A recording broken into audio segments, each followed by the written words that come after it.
Hello বন্ধুরা, মহিলা একদিন একটা জঙ্গলে ঘুরতে গেছে। তার সাথে ছিল স্পেশাল জুতো। সে বিদ্যুতের শখ খেলেও কিচ্ছু হবে না। সে একটা রাজপ্রাসাদ দিকে তার ভিতরে যাওয়ার কৌতূহল জাগে।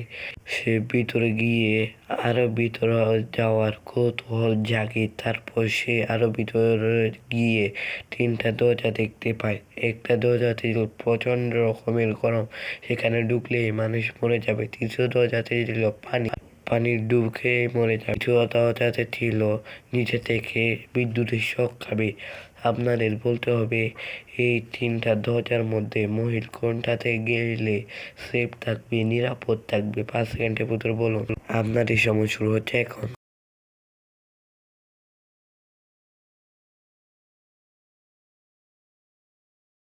মহিলা একটা স্পেশাল জুতা পরেছিল, সেখান দিয়ে বিদ্যুতের জেলে কিচ্ছু হবে না। মহিলার 3 নম্বর দরজা দিয়ে ভালো হবে, সে নিরাপদ থাকবে।